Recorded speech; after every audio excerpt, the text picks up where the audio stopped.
55쪽을 보실 건데요. 55쪽 경계가 있습니다. 경계.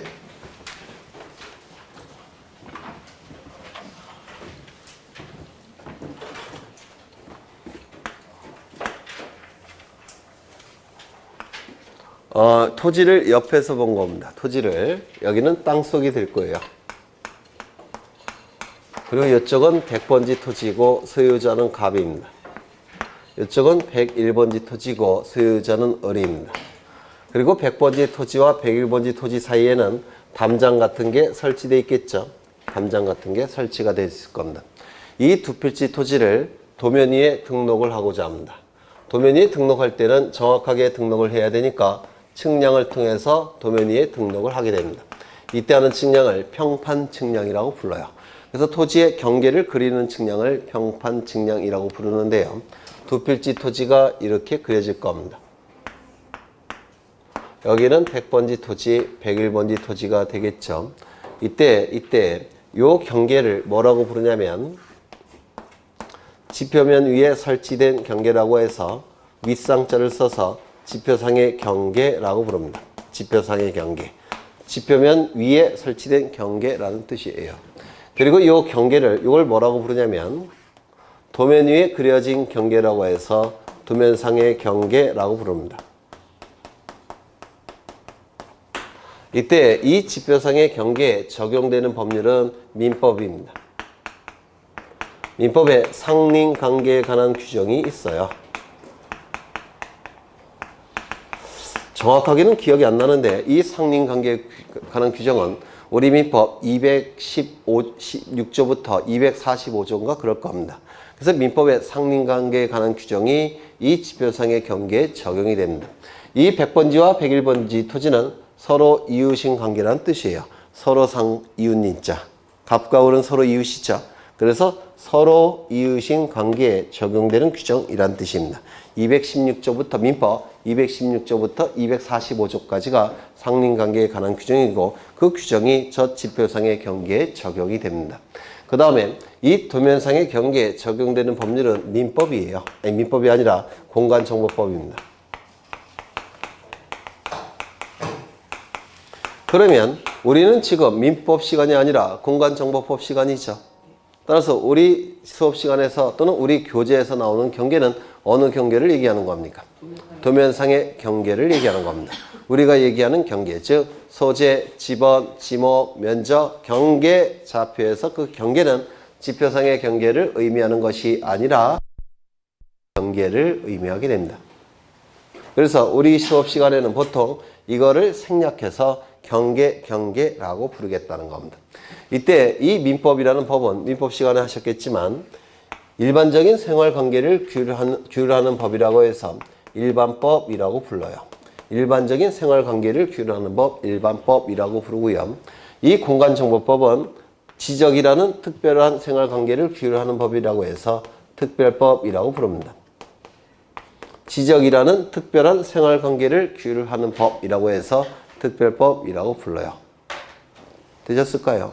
그럼 이때 측량을 통해서 여기에 그리는 것이니까 정확하게 그려졌다면 이 경계와 이 경계는 일치하겠죠. 맞습니까? 측량을 통해서 정확하게 그렸다면 지표상의 경계와 도면상의 경계는 아마도 일치를 할 겁니다. 그런데 10년, 20년, 30년, 40년이 흘러가게 되면, 시간이 흘러가게 되면 이거 무너져서 다시 설치하고 무너져서 다시 설치하고 이런 게 반복되겠죠. 맞습니까? 또한 여기도 토지가 분할이나 합병이 반복이 되는 경우도 있을 수 있을 겁니다. 이렇게 시간이 많이 흘러가게 되면 30년, 40년 흘러가게 되면 도면상의 경계와 지표상의 경계와 도면상의 경계가 가끔은 일치하지 않는 경우도 발생할 수가 있습니다. 그렇겠죠. 그러면 일치하지 아니할 때는 어느 경계가 우선이 되겠습니까? 도면상의 경계가 우선될 수밖에 없습니다. 왜냐하면 이 도면상의 경계에 적용되는 법률이 특별법이에요. 지표상의 경계에 적용되는 법률이 일반법입니다. 일반법과 특별법이 있을 때는 특별법이 우선적으로 적용이 됩니다. 이를 특별법 우선의 원칙이라고 불러요. 따라서 도면상의 경계가 기준이 돼서 이 지표상의 경계를 이거를 옮겨야 됩니다. 이거 이해가 되셔요? 이게 기준이 되는 겁니다. 왜? 특별법 우선의 원칙상 도면상의 경계가 우선될 수밖에 없다는 겁니다. 그런데 만약에 이 도면상의 경계가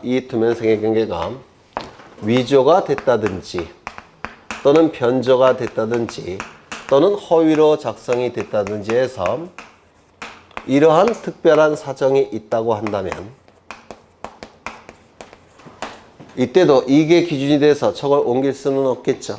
그때는 무엇이 기준이 돼서 무엇을 바꿔야 됩니까? 지표상의 경계를 기준으로 도면상의 경계를 바꿔야 될 겁니다. 요거 이해가 되실까요? 되시죠? 이때 요 부분을 요걸 뭐라고 부르냐면 경계라고 불러요. 이 선을 경계라고 부르는데 이 경계와 경계가 만나는 점이 있습니까? 바로 요 점이 경계와 경계가 만나는 점이에요. 맞습니까? 이를 뭐라고 부르냐면 경계점이라고 불러요. 경계점. 이 경계점은 요 경계점 이 경계점 간의 최단거리 이 경계점 간의 최단거리가 바로 경계입니다. 경계점 간의 최단거리가 경계라고 불러요. 그렇다면 이 경계는 이렇게 곡선이 될 수 있을까요? 없을까요? 곡선이 되면 최단거리가 될 수 없죠. 뭐가 돼야지만 최단거리가 됩니까? 직선. 따라서 이 경계는 직선이 될 수밖에 없습니다. 이를 경계직선주의라고 부릅니다. 경계는 직선이 될 수밖에 없다는 겁니다. 그런데 도면 위에 이렇게 동그란 모양으로 그려진 토지도 있을 수 있겠죠. 맞아요. 그런데 이것도 동그랗게 보일지라도 좀 더 상세하게 자세하게 보면 작은 직선들이 연결되어 있는 겁니다. 이렇게 작은 직선들이 연결되어 있는 거예요. 따라서 도면상의 경계는 곡선이 아니라 뭐라고요? 직선. 이를 경계직선주의라고 얘기를 합니다. 요거 이해가 되실까요? 경계는 직선이 됩니다. 그렇다면 이 도면상의 경계는 직선으로만 구성되어 있기 때문에 이 토지의 실제 경계를 정확하게 표현할 수 있을까요? 없을까요? 없습니다. 똑같을 수는 없어요. 따라서 지표상의 경계의 실제 형태로 그릴 수는 없습니다. 약간의 차이는 나타날 수밖에 없다는 겁니다. 이거 이해가 되실까요? 되시죠? 이 경계는 직선인데 이 직선은 선이에요. 이렇게 선들로 구성이 되어 있습니다. 그렇다면 이 직선은 넓이가 있을까요? 없을까요? 네? 없어요. 넓이가 존재하려면 가로, 세로가 있어야 돼요. 이건 한쪽 선만 있기 때문에 넓이가 존재하지 않습니다. 넓이가 존재해야지만 쪼갤 수가 있는데 이건 넓이가 존재하지 않으니까 가운데를 쪼갤 수 있을까요? 없을까요? 없습니다. 따라서 이 경계는 선이기 때문에 불가합니다. 나누는 것이. 이건 나눈다 분자예요. 이를 경계 불가분의 원칙이라고 얘기합니다. 경계는 쪼갤 수가 없습니다. 물론 이렇게는 쪼갤 수 있겠죠. 근데 이걸 얘기하는 게 아니라 가운데. 선의 가운데는 쪼갤 수가 없습니다. 넓이가 존재하지 않으니까. 이거 이해가 되실까요? 이를 경계 불가분의 원칙이라고 부릅니다. 이 도면은 지금 600분의 1 도면을 그린 겁니다. 그런데 또 한 장의 도면이 있는데 이 도면에 이 두 필지가 이렇게 그려진 도면이 있다는 겁니다. 이거는 예를 들어서 2400분의 1이에요. 그러면 여기에 그려진 경계와 여기에 그려진 경계는 어느 경계가 좀 더 정밀할까요? 600분의 1. 맞아요. 맞습니까? 그렇다면 서로 다른 축척의 도면이 있을 때 어느 도면을 따라야 될까요? 경계는 600분의 1을. 이걸 대축척이라고 불러요. 그래서 경계는 축척이 큰 축척을 따라야 됩니다. 이를 축척 종대의 원칙이라고 불러요. 경계는 축척이 큰 대축척을 따라야 된다는 원칙입니다. 따를 종자예요. 왜? 더 정밀할 테니까. 이거 이해가 되실까요? 네, 하나 더. 여기 갑과 을이 매매 계약을 체결합니다. 어떠한 매매 계약을 체결했냐면 이 부분에 대해서 갑이 을로부터 매수하고자 합니다. 매수. 그래서 담장을 여기다가 이렇게 설치했습니다. 매수를 해서 갑이 이 담장을 새로운 경계에 설치를 했습니다. 이때 갑과 을이 지적소관청에 가서 내가 이거 샀으니까 이거 내가 바꿔야 되겠다 해서 선을 그어버렸어요. 갑과 을이. 갑이. 할 수 있을까요? 없을까요? 이것도 토지 이동이죠. 경계가 달라졌으니까. 이 토지 이동은 지적소관청이 결정하는 겁니다. 소유자가 결정하는 게 아니에요. 소유자가 바꾸고 싶다면 지적소관청에 신청하는 겁니다. 토지 이동을 신청하는 거예요. 바꿔달라고. 신청하면 지적소관청이 결정을 하는 겁니다. 지적소관청이 결정해서 지적소관청이 옮겨야 돼요. 토지 소유자가 옮길 수 있다 없다? 없다. 이를 뭐라고 부르냐면 경계는 움직일 수 없는 성질이 있다라는 겁니다. 이를 경계 부동성의 원칙이라고 불러요. 토지 소유자가 멋대로 경계를 움직일 수는 없다는 겁니다. 움직일 동자에 안일 부자, 성질. 그래서 경계는 토지 소유자가 멋대로 바꿀 수 있는 게 아니라 바꾸고 싶다면 지적소관청에 신청을 하고 신청을 받은 지적소관청이 옮기는 겁니다. 무슨 말인지 아시겠죠? 이를 경계 부동성의 원칙이라고 불러요. 그럼 여기까지 일단 보시면 55쪽의 첫째 줄을 보시면 직선이라는 단어가 있습니까? 있죠. 이게 가장 중요해요. 경계는 경계점 간의 최단거리이기 때문에 경계는 뭐가 될 수밖에 없다고요? 직선이 될 수밖에 없다는 겁니다. 원칙이 2번에 나와 있는데 경계 국정주의. 경계는 국가가 정해야 된다는 주의 원칙을 경계 국정주의라고 얘기합니다. 지난주에 지적 국정주의 공부하신 적 있죠? 지적, 토지에 관한 정보는 국가가 정해야 된다는 원칙이 지적 국정주의죠. 그러면 이 경계도 토지에 관한 정보니까 누가 정해야 될까요? 국가가. 이를 경계 국정주의라고 부르고요. 그 다음에 경계는 직선이 될 수밖에 없죠. 왜? 경계점 간의 최단거리니까 경계 직선주의. 경계는 선이기 때문에 불가분합니다. 뭐 하는 것이? 쪼개는 것이. 이를 경계 불가분의 원칙. 대축척의 도면에 등록된 경계가 서축척에 등록된 경계보다 훨씬 정밀하죠. 따라서 축척은 대축척을 따라야 된다는 원칙이 축척중대 원칙. 그 다음에 경계 부동성의 원칙. 경계는 토지 소유자가 멋대로 옮길 수 없다는 원칙. 이를 경계 부동성의 원칙이라고 부를 겁니다. 지성 경계의 결정이 나와 있는데 이게 시험에 아주 잘 나와요. 이것 좀 보겠습니다.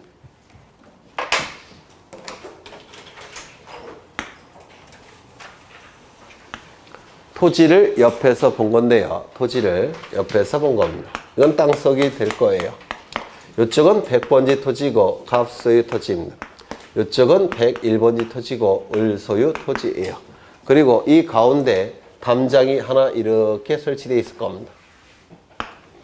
민법에서는 담장이라는 표현을 쓰는데요. 상린관계에서 담장이라는 표현을 쓰는데 우리 공간정보법은 구조물이라는 표현을 씁니다. 담장도 구조물의 일종이에요. 그래서 민법에서는 담장, 우리 공간정보법은 구조물이라는 표현을 써요. 이 두 필지 토지가 도면 위에 측량을 통해서 등록이 될 겁니다. 두 필지 토지가 측량을 통해서 등록이 될 텐데 100번지, 101번지, 101번지. 그러면 이때 측량을 통해서 요게 여기다 그려줘야 되겠죠? 맞습니까? 근데 여기다 그릴 때는 선이에요. 근데 여기서는 넓이가 있죠? 넓이가 있지 않습니까? 면적도 있고. 그러면 여기를 기준으로 해서 그려야 될지, 여기를 기준으로 해서 그려야 될지, 여기를 기준으로 해서 그려야 될지, 그게 문제가 되더라는 겁니다.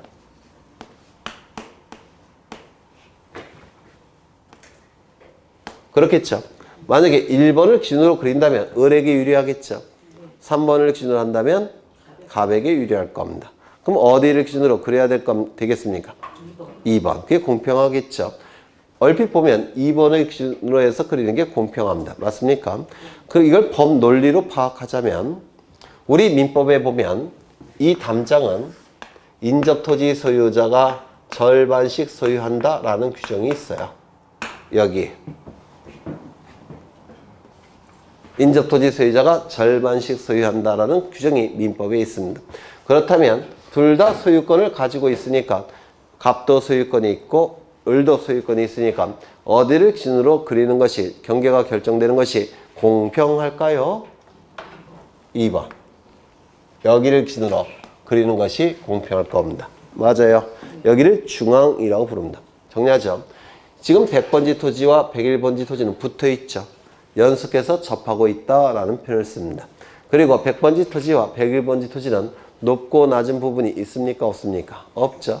이때 어디를 기준으로 경계가 결정이 되느냐면 구조물이 있다면 구조물의 중앙을 기준으로 경계가 결정돼야 됩니다. 그것이 합리적이에요. 맞아요. 그렇죠.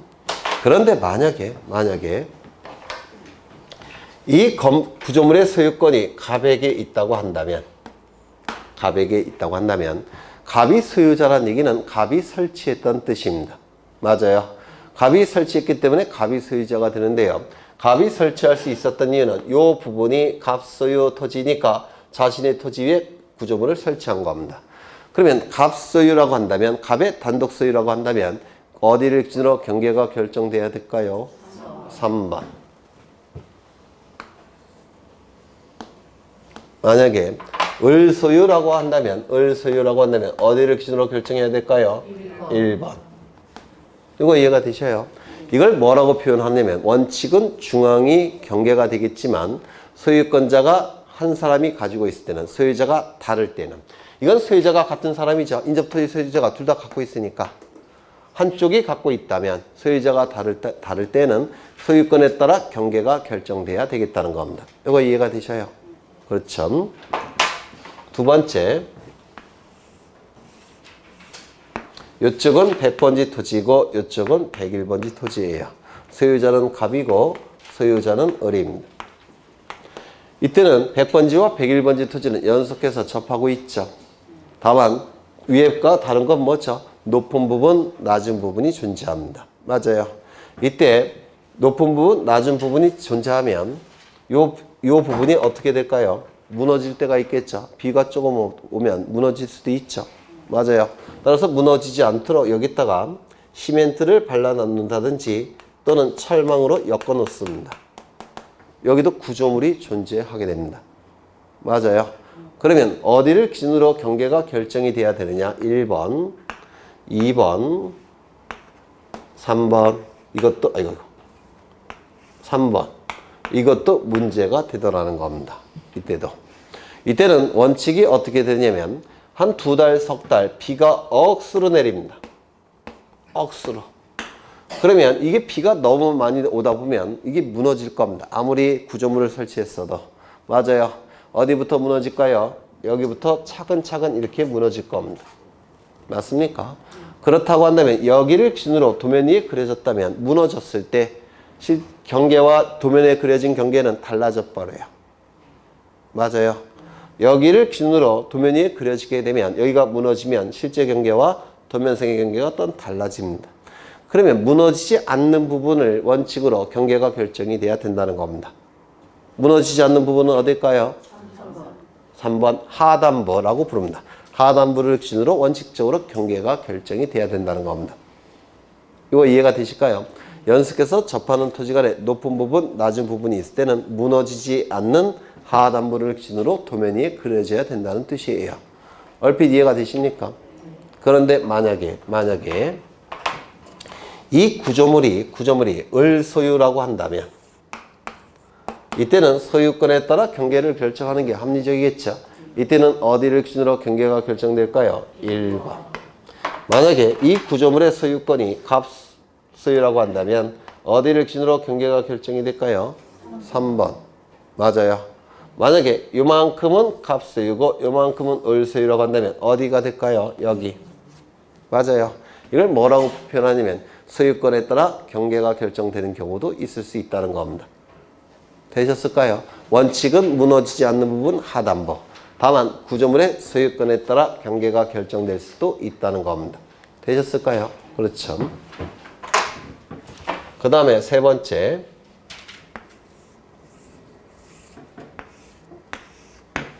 여기는 고속도로입니다.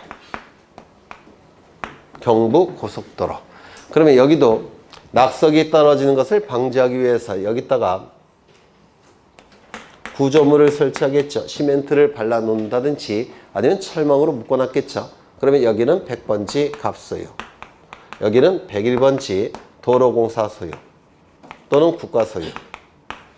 그럼 어디를 기준으로 100번지와 101번지의 경계가 결정돼야 되느냐? 소유권이 불분명할 때는 어디를 기준으로 경계가 결정이 돼야 되느냐? 원칙은 다 소유권이 불분명할 때예요. 그때는 어디를 기준으로 경계가 결정이 돼야 될까요? 번호도 안 썼는데 어떻게 하셔요? 3번? 여기가 1번, 2번, 3번 할 때 3번? 1번. 이유는요? 맞아요. 만약에 이 도로공사가 여기까지 관리를 해야 돼요. 만약에 갑소유로 해서 갑이 이 부분을 관리하게 되면 관리를 제대로 하지 못했을 때 낙석이 떨어집니다. 엄청난 대형 사고가 발생할 수도 있습니다.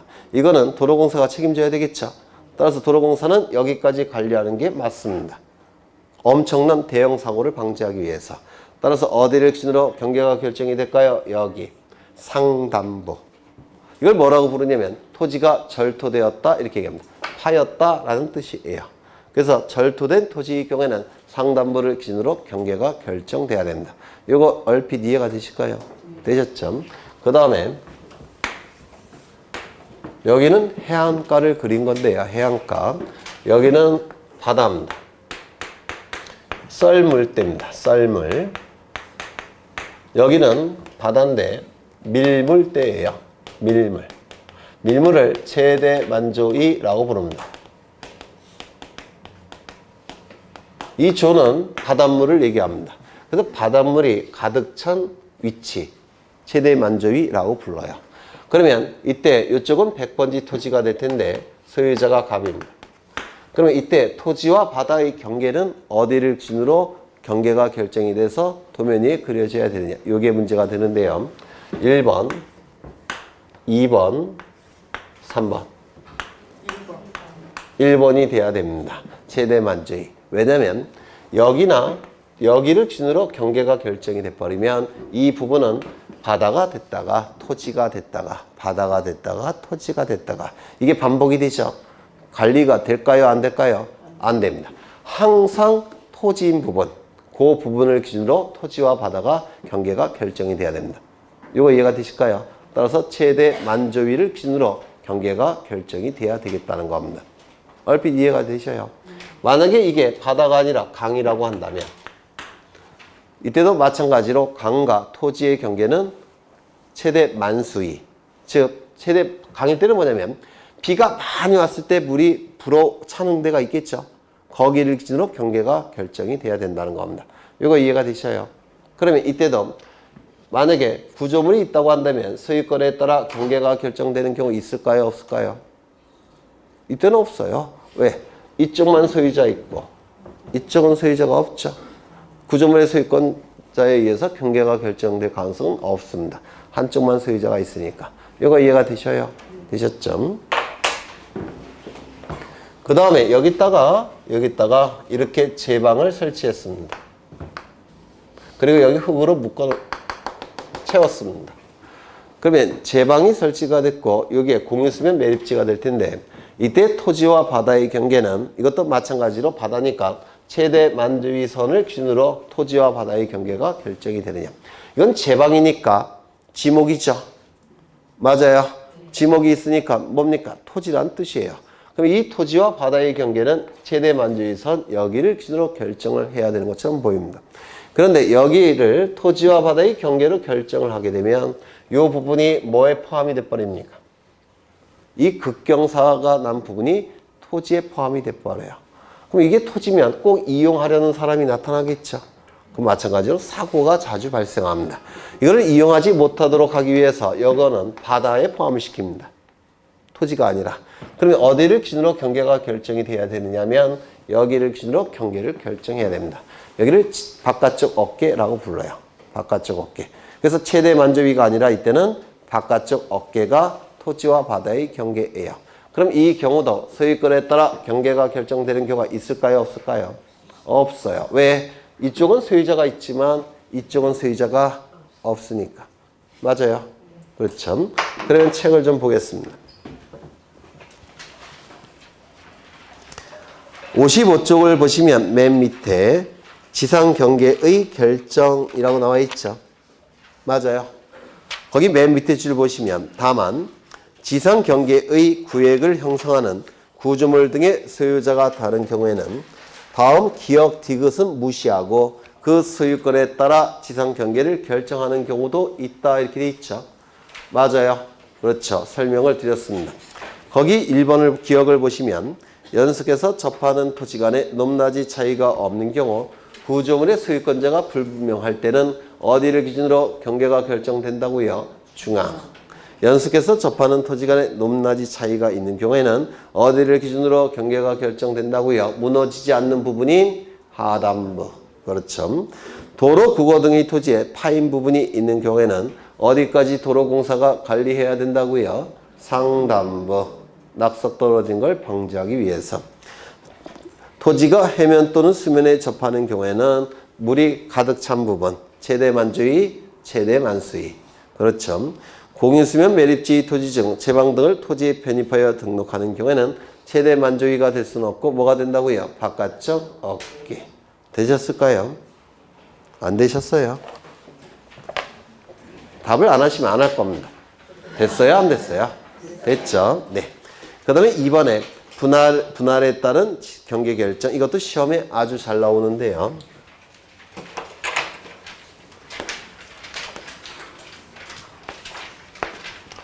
백번지 토지를 그린 겁니다. 그리고 여기는 건물이 이렇게 들어서 있고요. 이 건물에 살고 있는 자는 갑이라는 분이 이 건물에 살고 있습니다. 그런데 이 토지를 분할을 하고자 합니다. 분할을 할 때 만약에 이렇게 분할을 한다면 분할을 해서 이쪽은 100번지, 이쪽은 100의 1번지로 분할이 됐다고 한다면 갑의 주소지는 몇 번지일까요? 네? 왜요? 앞에 거라서 아닌데요. 이건 집원을 여쭙고 있는 게 아니라 주소지를 여쭈고 있는 거예요. 주소지는 뭐로 결정해야 될까요? 현관문이 이쪽에 있으면 100번지, 현관문이 이쪽에 있으면 100의 1번지입니까? 애매하죠. 정말 애매해요.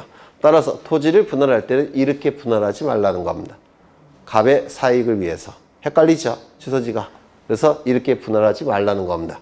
갑의 사익을 위해서. 그럼 어떻게 분할을 하냐면 지상 건축물을 걸리지 않게끔 분할하는 겁니다.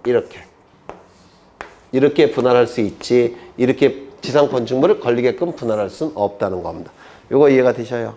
되셨죠? 그렇죠? 그런데 갑의 사익보다 더 중요한 공익이 있다면 갑의 사익보다 더 중요한 공공의 이익이 있다면 이때는 지상 건축물을 걸리게끔 분할할 수가 있습니다. 갑의 사익보다 더 중요한 공익이 있다면 지상 건축물을 걸리게끔 분할할 수도 있어요. 그러면 갑의 사익보다 더 중요한 공익은 어느 경우가 있느냐? 첫 번째, 법원의 확정 판결이 있다면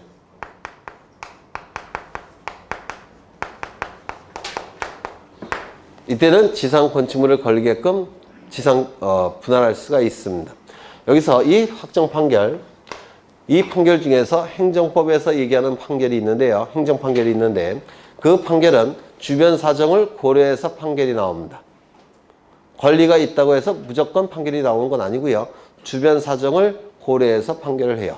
그래서 권리가 있는 자가 패소 판결을 받는 경우도 있어요. 그 판결을 뭐라고 부르냐면 주변 사정을 고려해서 하는 판결이라고 해서 사정 판결이라고 불러요. 사정 판결. 주변 사정. 공익적 관점을 고려하겠다는 겁니다. 그러면 이 판결은 공익을 근거로 해서 나오는 판결이에요. 그때는 이렇게 분할할 수도 있다는 겁니다. 두 번째, 공공사업이 이루어지는 경우. 공공사업으로 인해서 토지를 분할하는 경우.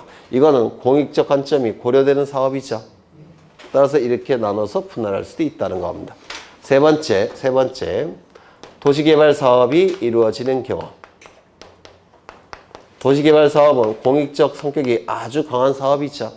따라서 이렇게 분할할 수도 있다는 겁니다. 네 번째, 도시군 관리 계획선에 따라서 토지를 분할하는 경우.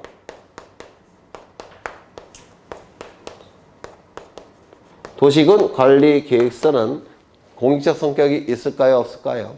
당연히 있겠죠. 따라서 이때도 지상 건축물을 관리게끔 분할할 수가 있습니다. 그래서 4개 정도가 되면 구태여 두 문자를 안 따도 될 것 같은데 따시고 싶다면 두 문자를 따고 싶다면 이렇게 따면 되겠죠. 확, 공, 도, 선 이렇게 따시면 좋을 것 같아요. 확, 공, 도, 선. 이 두 문자는 자신이 편한 방법으로 따는 겁니다. 근데 저 같으면 요 4개 정도면 안 따도 될 것 같아요. 자꾸 보시다 보면 충분히 골라낼 수가 있습니다. 그 내용이 이제 56쪽에 동글뱅이 2번 분할에 따른 지상 경계 결정 이렇게 나와 있습니다. 시험에 대단히 잘 나와요. 그 다음에 오른쪽을 보시면 지상 경계점 표지에 설치 후 분할하는 경우 나와 있는데요.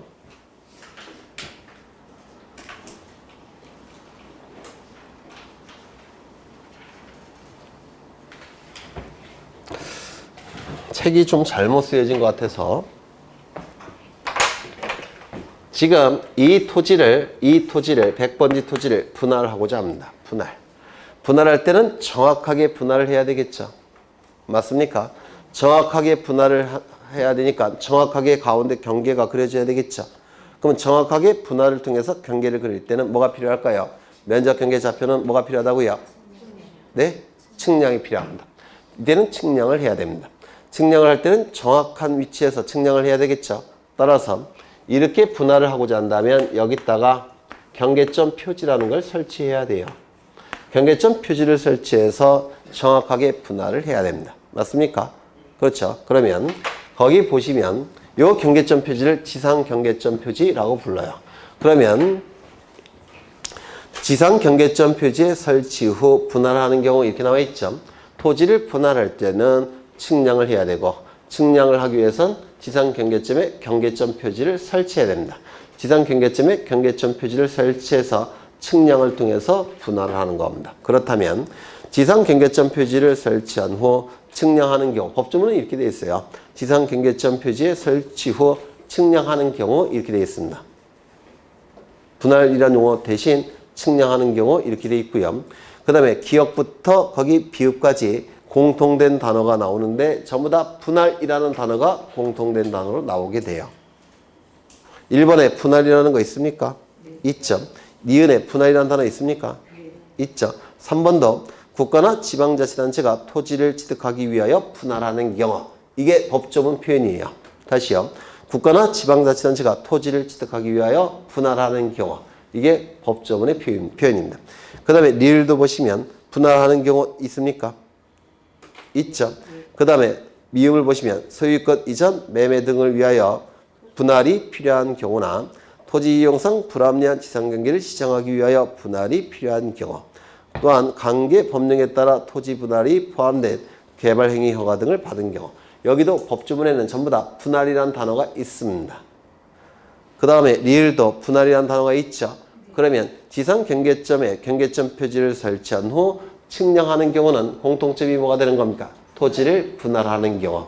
이렇게 정확하게 좀 책을 써주셨으면 좋겠는데 그러면 정답이 뭐냐면 지상 경계점 표지에 경계점 표지를 설치한 후 측량할 수 없는 경우 이렇게 출제가 될 겁니다. 무슨 말인지 아시겠어요? 지상 경계점에 경계점 표지를 설치한 후 측량할 수 없는 경우 이렇게 출제가 됩니다. 그러면 측량할 수 없는 경우 이렇게 출제가 된다면 답은 뭘까요? 분할이란 단어가 없는 게 답이 되는 겁니다. 무슨 말인지 아시겠습니까? 네. 그 다음에 지상 경계점 등록부에 작성 나와 있는데 이것도 시험에 잘 나오는데요. 기역을 보시면 토지의 지상 경계는 두 담장 그 밖에 구역의 목표가 될 만한 구조물 및 경계점 표지 등으로 표시한다. 이건 지표상의 경계를 의미하겠죠. 경계점 표지는 경계점에 표석을 설치한다는 겁니다. 뭔가 표시할 것을 거기다 배치를 시킨다는 거예요. 이걸 경계점 표지라고 부르고요. 이 기역은 우리 시험에 굉장히 자주 출제되는 지문이에요. 물론 지표상의 경계를 의미하니까 정답으로 처리하진 않습니다. 그 5개의 지문 중에서 정답이 아닌 지문으로 많이 출제가 됩니다. 작년에도 출제가 됐고요. 이 니은을 보시면 지적소관청 밑줄 치시고요. 그 다음에 지상 경계를 새로 정한 경우 밑줄 치시입니다. 치셨습니까? 하여야 한다 밑줄 치십니다. 하여야 한다만 밑줄 치십니다. 이 지상 경계점 등록부는 지상 경계점과 관련된 정보가 등록된 장부라는 뜻이에요. 지표상의 경계점과 관련된 정보가 지표상의 경계점과 관련된 정보가 등록된 장부라는 뜻입니다. 누가 작성을 할까요? 지적서관청이. 언제 작성할까요? 지상 경계를 새로 정한 경우. 그리고 의무 규정입니다. 요 세 가지를 기억해 두셔야 돼요. 작성의 주체는 누구라고요? 지적서관청이. 언제 작성한다고요? 지상 경계를 새로 정한 경우. 그리고 하여야 한다 의무 규정입니다. 작성하지 않을 수는 없습니다. 되셨을까요? 그렇죠. 그 다음에 주로 출제가 되는 게 박스 안에 있는 등록사항들입니다. 등록사항들. 이걸 좀 외우셔야 되는데 먼저 이 지상경계점 등록부는 어느 행정구역에 있는 몇 번지 토지에 관한 지상경계점 등록부라는 것을 장부에 표시할까요? 안 할까요? 하죠. 소재 지번은 이름표 역할을 수행하기 때문에 무조건 표시를 해야 돼요. 다시요. 어느 행정구역에 있는 소재지, 몇 번지 토지, 지번, 이걸 두 가지를 반드시 표시를 해야 됩니다. 이거 이해가 되실까요? 두 번째, 지상 경계점 등록부니까 경계점과 관련된 정보가 등록되겠죠. 경계점과 관련된 정보 중에서 가장 정밀한 정보는 뭘까요? 경계점 좌표. 맞아요. 좌표값이 있다면 등록할 때고 없다면 등록하지 않을 겁니다. 가로안도 기억하셔야 돼요. 있을 때만 등록하는 겁니다. 이 좌표 등록부는 비용이 많이 들기 때문에 항상 작성하는 건 아니에요. 땅값이 비싼 토지, 분쟁이 자주 발생하는 토지, 따라서 경계점을 좌표값으로 정확하게 등록할 필요가 있는 토지, 그 토지에만 좌표 등록부가 있습니다. 좌표 등록부가 있을 때만 좌표값을 지상 경계점 등록부에 등록을 하게 됩니다. 여기까지 되셨을까요? 먼저 소재 지번은 무조건 등록할 테고 좌표값이 있다면 좌표값도 등록할 테고 그리고 나머지는 두 문자를 따서 외웁니다. 너무 많으니까 이렇게 외우시면 돼요. 위설 써 넣으시죠. 지모, 사파, 종이 이렇게 써 넣으십니다. 여백에다가 위설은 뭘까요? 위치 설명도. 사파는 뭘까요? 사진 파일. 지목은 뭘까요? 공부상의 지목, 실제 이용 지목. 두 개 다 등록이 됩니다. 공부상의 지목, 실제 이용 지목. 그 다음에 종이는 뭐죠? 종류와 위치. 종류와 위치. 주로 지목이 많이 출제가 됩니다. 왜냐하면 지목은 경계점과 관련된 정보일까요? 아닐까요? 지목은 경계점과 무관한 정보죠. 그런데도 불구하고 등록되기 때문에 이 지목을 자주 출제합니다. 되셨을까요? 안 되셨을까요? 되셨죠? 그 다음에 책을 넘겨보시면 59쪽에 좌표가 나와 있고요. 좌표는 뭐 여러 번 설명했으니까 보시고요. 이제 면적을 보십니다. 면적. 면적부터는 다음 주에 하겠습니다.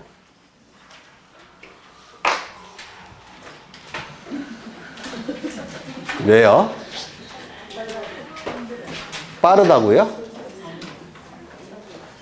그러니까 처음 하시는 분들은 미리 동영상 강의를 듣고 오지 않으시면 정신없습니다.